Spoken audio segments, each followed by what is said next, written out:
we now go from Germany to Korea, and I think anybody who has been to Korea will know that there is fibre literally everywhere, hanging from street corners and lampposts. Very different from some of the rules that we have in Europe around having to bury it in the ground. So I think it'd be very interesting to hear the Korea case study and find out how they got so much fibre into the ground and got that reputation, and whether or not it's an accurate portrayal. So we're very lucky to have with us Korea Telecom's Vice President for Global Business Development, Mr. Byungki Oh. We welcome him to the stage, please, to share the Korean vision.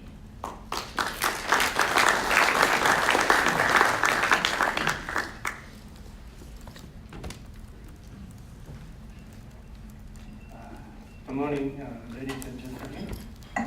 It's really good to be back in Sydney, and thank you, NBN, for inviting me to speak about KT and Korea.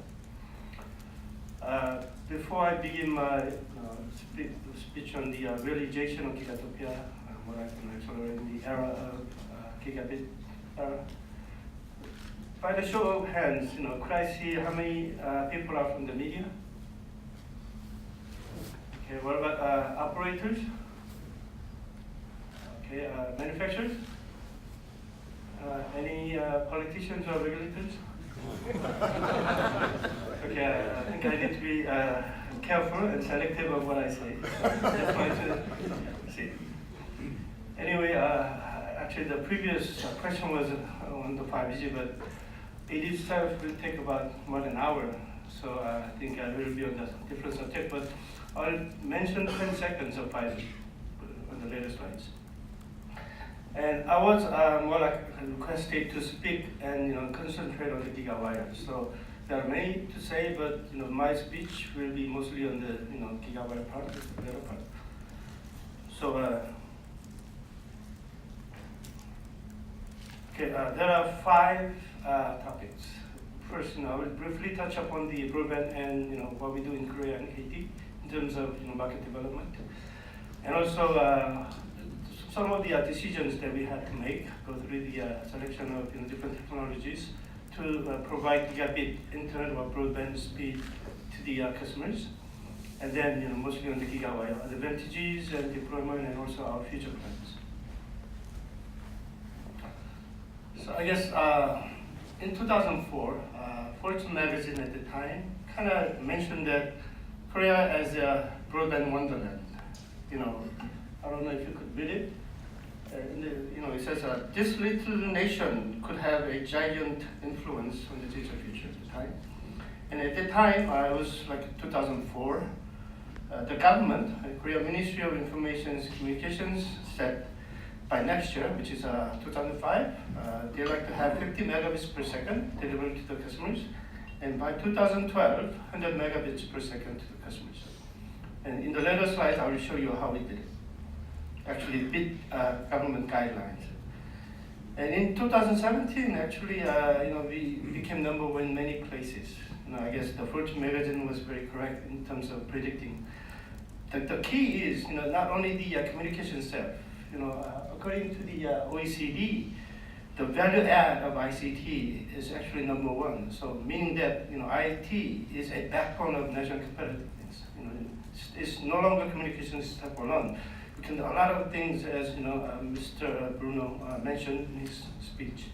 So this is really important that Korea sees IT as key growth driver for the whole economy of the Korea. Actually, before coming last Friday, I was interviewed by BBC Radio, which took about 30 minutes, but they aired only 3-minute portion of it, heavily edited. But they're also very interested about how Korea was advanced. And they say, UK is really people wish to have broadband speed, but it's kind of taking them a long time. But I said there are combinations of many things: regulation, also the vendors providing equipment, operators provide the services networks, and content creators. But the customers, they have demand.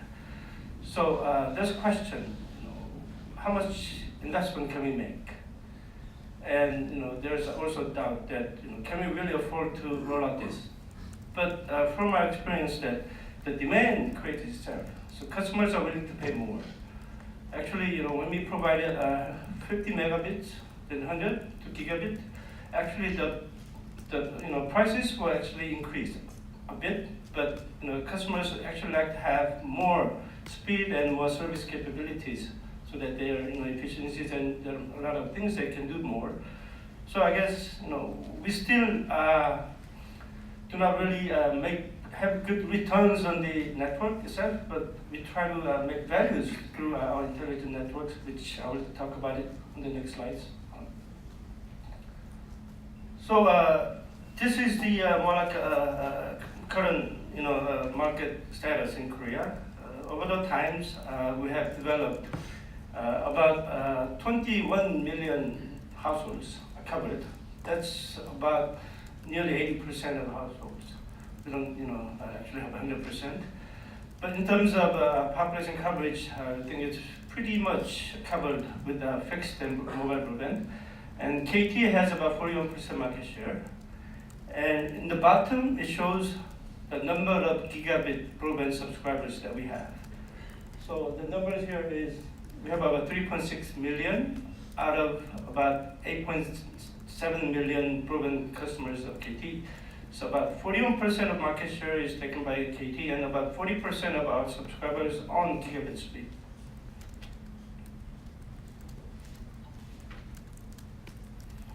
Okay, we'll go very quickly on KT. We are market number one, fully integrated and incumbent operator. We have fixed broadband, fixed phone, PSTN, pay TV, and mobile. So we are fully integrated in Korea. And this is our more like a vision, to have intelligent network as a foundation, and then we have GIGA platform, which we have identified media, big data, IoT, and cloud. And on top of it, we are trying to provide convergent services in various sectors: media, energy, security, and also public and enterprise values. And our chairman, actually, he set this vision, and since then, we have been rolling out gigabit speed over all our network infrastructures.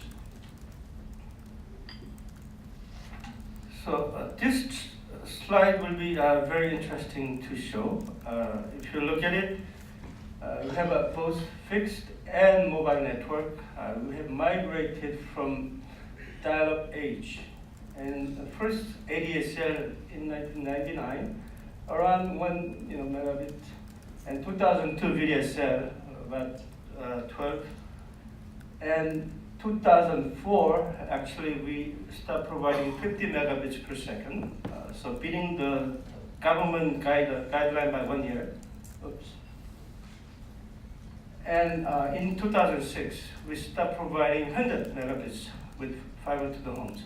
So actually, in the previous slide, you saw the government wished to have, wanting to have 100 megabits in 2012, but we did it in 2006.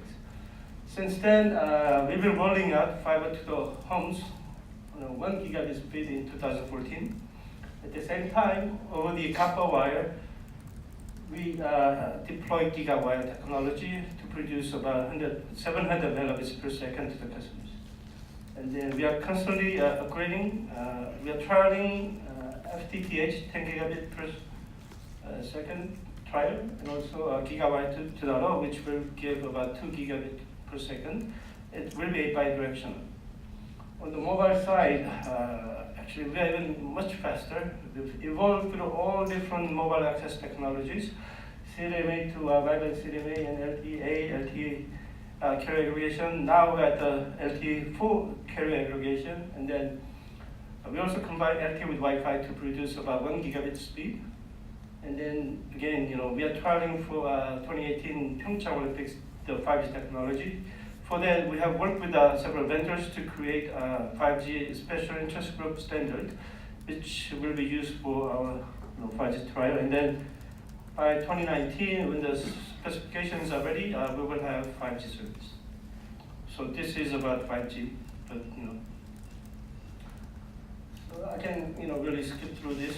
The key idea is that we have actually. Sorry. utilize LTE with Wi-Fi to produce 1.17 gigabit per service. And this system has been deployed to Telecom in Turkey and also AIS in Thailand.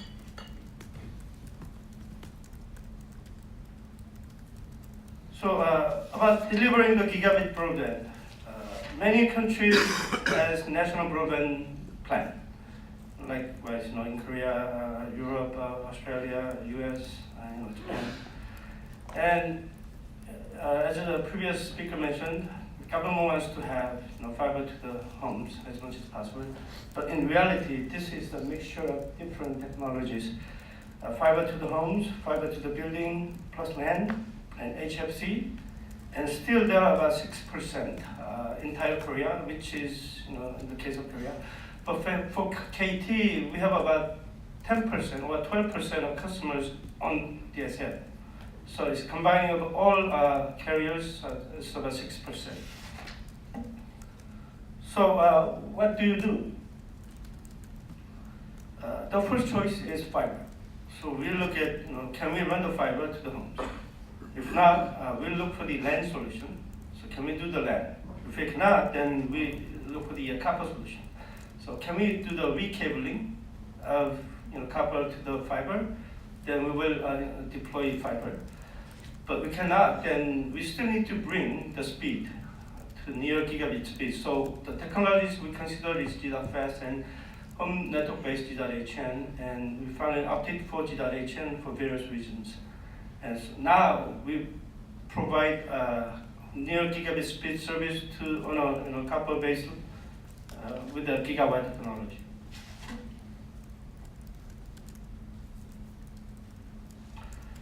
So some of the factors that we considered in choosing the technology, KT tested vigorously of G.fast and various technologies, and finally we kind of decide on the GIGA Wire, which is based on home network technologies.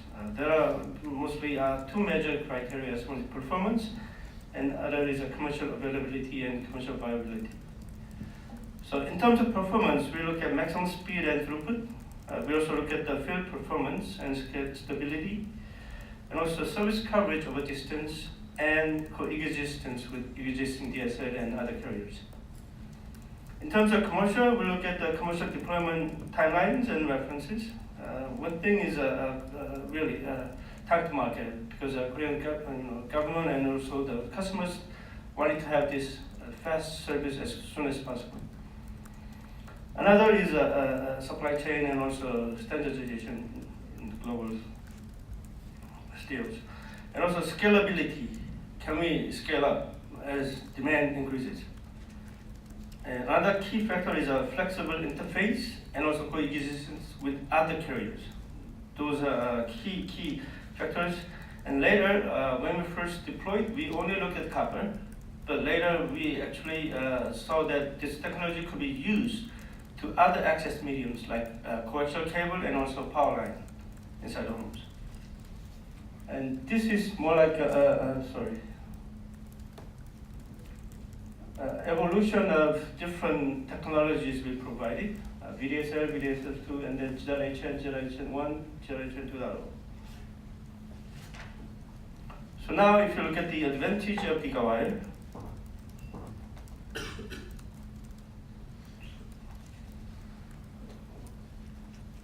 there are 4 different characteristics we kind of summed up, and I will explain more in details in the later slides.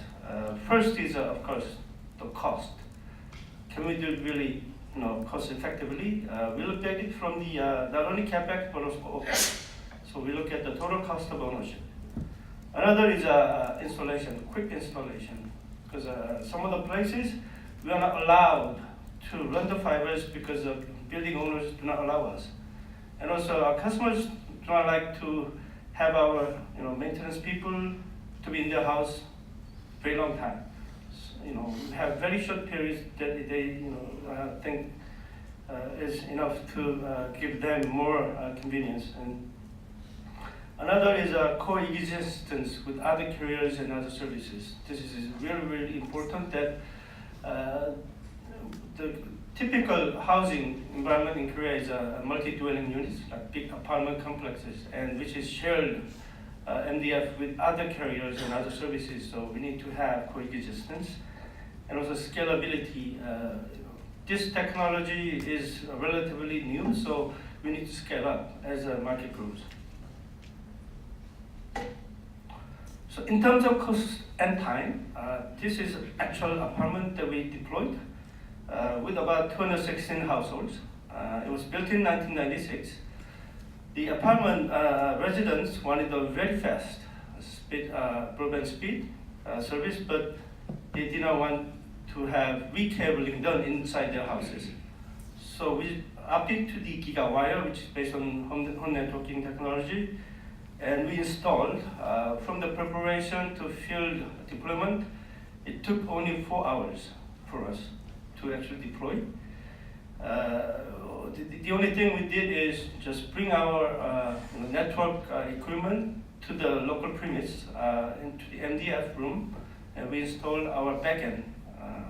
And then also from the MDF to each residential houses, apartments, we utilize existing copper lines.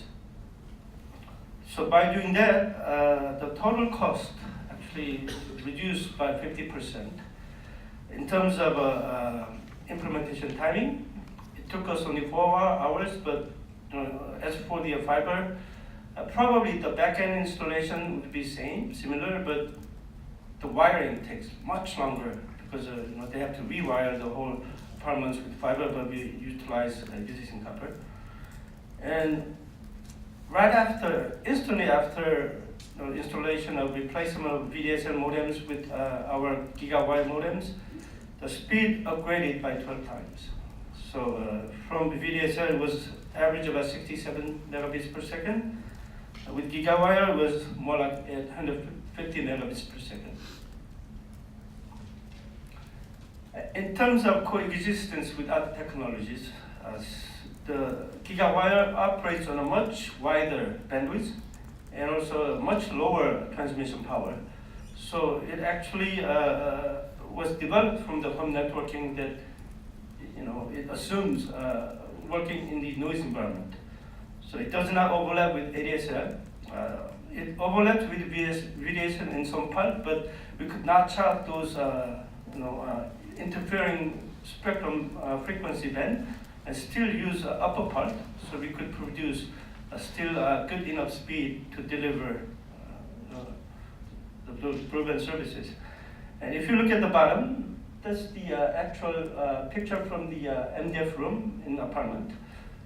So you could see KT, LG U+, and SK Broadband. We are all sharing the same room and same bundle. So if we use GIGAfast, this could not be applied because we have to do the vectoring. But with GIGA Wire, we actually could coexist with other service carriers and also vendors. And in terms of scalability, we could stack up. And by utilizing syncing of the clocks, synchronizing of the clocks, we could actually increase our capacity up to 256 from single line. And also another key factor is that between the different vendors, we also could use clock sharing so that we could synchronize with different vendors' equipment, so that will minimize interference from each other. So currently we do that with KT and also LGU+. Another key factor is extendability at home. In Korea, most of our people are living in apartments, and now the customers want the internet connection in every room. But they do through wireless APs, but the wireless APs do not penetrate well, so they want to install inside the homes multiple access. So with VDSL, we have to run 2 wires to each rooms, like a living room and also in the bedroom and kids room. But with GIGA Wire, we could actually have extend one-to-one connection. So from single connection to you can run through the cascading of just GNT modems, and you could produce multiple connections inside the room. And also you can do that with a coaxial cable and also power line. So that really gave us a good, greater flexibility.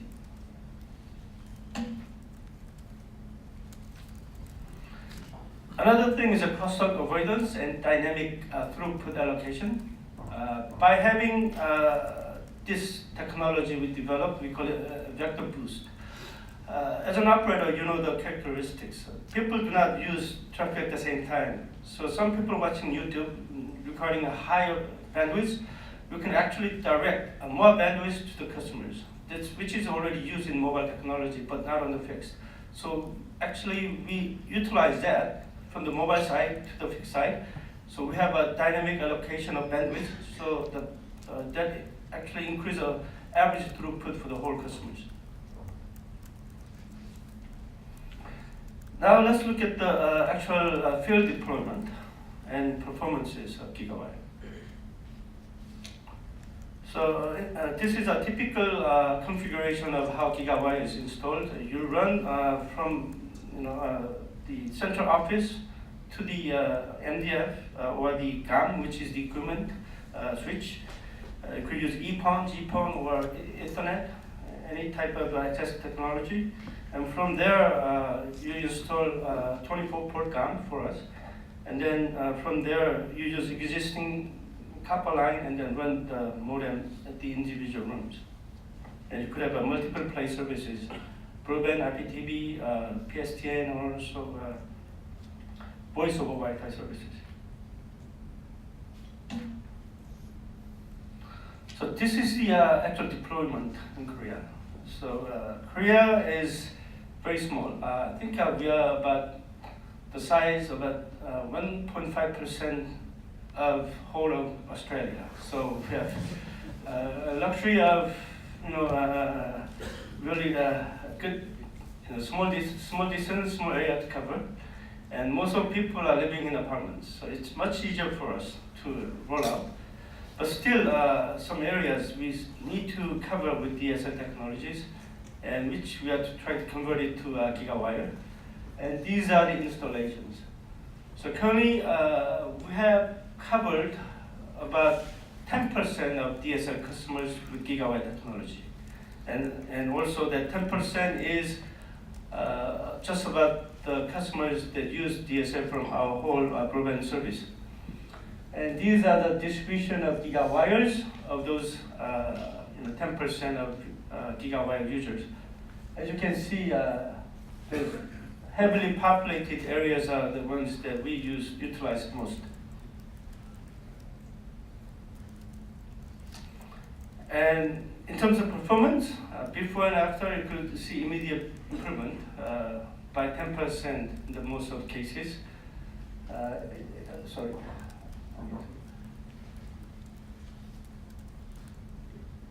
These are the speed, actual speed that was generated from the field. But the distance was more than like 50 or like 100 meters. So globally, we had a partnership with the city of Boston for their Boston City subsidized internet broadband service. So we actually brought our GIGA Wire technology and installed in one of their subsidized apartment building. This is a picture of our chairman with the CIO of Boston. And also in Botswana, we deployed and shown immediate improvement. Before in Botswana, it was 2 megabits per second on the average, with installation of 147 times, much higher speed. In other places, Malaysia, Italy, Philippines, and Turkey, we have shown near identical performance. And we also developed coaxial-based GIGA Wire, which was tested in hotel in Guam. So hotel, one of the things that they value is minimizing the maintenance time of the rooms. So we actually installed this while the maid was cleaning the room.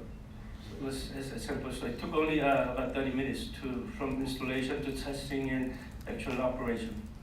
So that was a key value that the hotel owners really appreciated. So this is our future plan. We are not really focusing on one technology, but we really saw the value of how we can instantly upgrade our customers to gigabit, different technologies. And so we developed GIGA Wire 1.0, and now 2.0 in 2016, and we are working on 3.0 in 2018. There are different technologies we developed through the improvement of the capabilities and working on the standards with ITU and also different product lines. So key features are we are really utilizing the capabilities and also extending the cloud-based vector boosting so we could have more efficient technical capabilities and minimize the size of the switch at the homes or the MDF. And with this, this is the end of my presentation. And one thing that we learned is that our customers do not wait for us to develop certain technology. So we really need to work hard to use different mix of technologies to provide services that customers want. That's why our motto is people, technology, kitty. Thank you.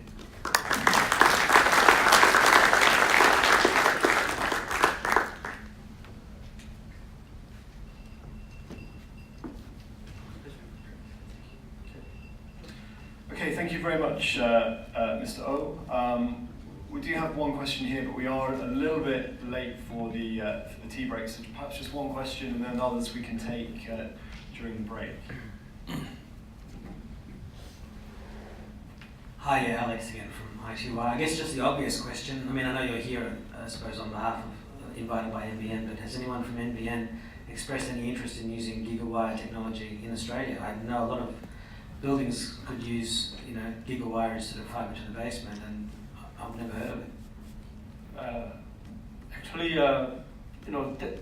they are aware of this technology. That's why they invited us.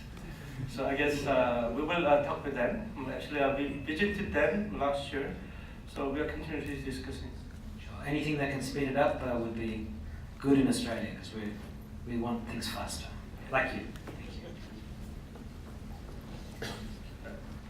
Great, thank you very much.